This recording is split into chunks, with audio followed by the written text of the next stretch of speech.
ನಾನು ಕರ್ನಾಟಕದ ಮುಖ್ಯಮಂತ್ರಿಗಳಾದ ಸಿದ್ದರಾಮಯ್ಯನವರಿಗೆ ಗೃಹ ಮಂತ್ರಿ ಪರಮೇಶ್ವರ್ ಅವರಿಗೆ ಒಂದು ಆಗ್ರಹ ಪಡಿಸಿದ್ದೆ, ಈಗಲೂ ಮತ್ತೊಮ್ಮೆ ಹೇಳ್ತಾ ಇದ್ದೇನೆ. ಧರ್ಮಸ್ಥಳದ ಸೌಜನ್ಯ ಪ್ರಕರಣವೂ ಸೇರಿದಂತೆ ಯಾವುದೇ ತಪ್ಪುಗಳಿಗೆ ನೀವು SIT ಸೇರಿದಂತೆ ಯಾವುದೇ ತನಿಖೆಯನ್ನು ಮಾಡಿ ನಾವು ಬೆಂಬಲ ಕೊಡ್ತೇವೆ ಅನ್ನುವಂತ ಮಾತು ಮೊದಲು ಹೇಳಿದ್ರು.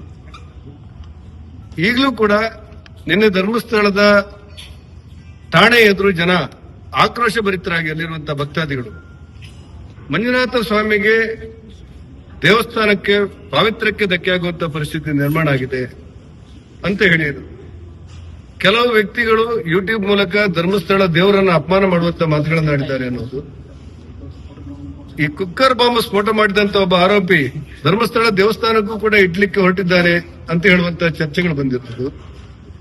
ನೆರೆ ರಾಜ್ಯದ ರಾಜಕಾರಣಿಗಳು ಧರ್ಮಸ್ಥಳ ದೇವಸ್ಥಾನಕ್ಕೆ ಸಂಬಂಧಪಟ್ಟಂತೆ ವಿಚಾರದಲ್ಲಿ ಒಂದಿಷ್ಟು ಮೂಗು ತೀರಿಸಿ ಆ ಪಾವಿತ್ರ್ಯ ಕ್ಷೇತ್ರಕ್ಕೆ ಧಕ್ಕೆ ತರಲಿಕ್ಕೆ ಹೊರಟಿದ್ದಾರೆ ಅನ್ನುವಂತ ಚರ್ಚೆಗಳು.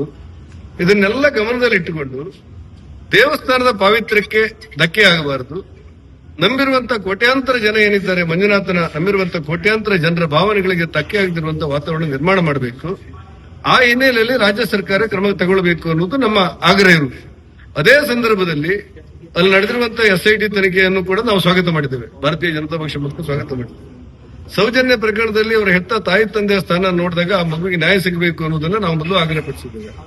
ನಾನು ರಾಜ್ಯ ಸರ್ಕಾರಕ್ಕೆ ಮತ್ತೊಮ್ಮೆ ಆಗ್ರಹಪಡಿಸ್ತಾ ಇರೋದು ಏನಂತ ಹೇಳಿದ್ರೆ, ಇವತ್ತಿನ ಕೆಲವು ಪ್ರಕರಣಗಳು, ನಿನ್ನೆ ಮತ್ತು ಇವತ್ತಿನ ಕೆಲವು ಪ್ರಕರಣಗಳು ಧರ್ಮಸ್ಥಳದ ಮಂಜುನಾಥನ ಭಕ್ತರಿಗೆ ತುಂಬಾ ಆತಂಕ ಮತ್ತು ನೋವನ್ನುಂಟು ಮಾಡುವಂತ ಘಟನೆಗಳು ನಡೀತಾ ಇದೆ. ಈ ಹಿನ್ನೆಲೆಯಲ್ಲಿ ರಾಜ್ಯ ಸರ್ಕಾರ ಒಂದು ಗಟ್ಟಿ ನಿರ್ಧಾರವನ್ನು ತೆಗೆದುಕೊಂಡು ದೇವಸ್ಥಾನದ ಪಾವಿತ್ರ್ಯಕ್ಕೆ ಧಕ್ಕೆ ಆಗದಂತೆ ಮತ್ತು ಮಂಜುನಾಥನ ಭಕ್ತರಿಗೆ ಅಪಮಾನ ಆಗದಿರುವಂತೆ ಆ ದೇವಸ್ಥಾನವನ್ನು ಉಳಿಸುವ, ಯಾಕಂದ್ರೆ ಹಿಂದೂ ಧರ್ಮದ ಬಹುದೊಡ್ಡ ಕರ್ನಾಟಕ ರಾಜ್ಯ ಹೆಚ್ಚು ಕಡಿಮೆ 33,000 ದೇವಸ್ಥಾನಗಳಲ್ಲೂ ಕೂಡ ಧರ್ಮಸ್ಥಳದ ಬಗ್ಗೆ ಒಂದು ರೀತಿಯ ಒಂದು ಸಂಪರ್ಕ ಇರುವಂತದ್ದಿದೆ. ಅನೇಕ ಮಂಜುನಾಥನ ಹೆಸರಲ್ಲಿ ತುಂಬಾ ಸ್ಮಶಾನಗಳು ನಮ್ಮಲ್ಲಿ ಅಭಿವೃದ್ಧಿ ಆಗ್ತಾ ಇರೋದು ನಾವು ನೋಡಿದೆವು. ಅನೇಕ ಕೆರೆಗಳ ಅಭಿವೃದ್ಧಿ ಕೂಡ ಆಗಿದೆ ಮಂಜುನಾಥನ ಹೆಸರೇ ಆಗಿರುವಂತದ್ದು. ಆ ಹಿನ್ನೆಲೆಯಲ್ಲಿ ಆ ಪವಿತ್ರವಾದಂತಹ ದೇವಸ್ಥಾನಕ್ಕೆ ಧಕ್ಕೆ ಬರದಂತೆ ಸರ್ಕಾರ ಎಚ್ಚರಿಕೆ ವಹಿಸಬೇಕು ಅನ್ನೋದು ನನ್ನ ಆಗ್ರಹ. ನಿಖರ ಸುದ್ದಿ, ಸದಭಿರುಚಿಯ ಕಾರ್ಯಕ್ರಮ. ನೀವು ನೋಡ್ತಾ ಇದ್ದೀರಾ ಕಹಳೆ ನ್ಯೂಸ್, ಸಮಾಜದ ಜಾಗೃತಿಗಾಗಿ ವಸ್ತುನಿಷ್ಠ ವರದಿ.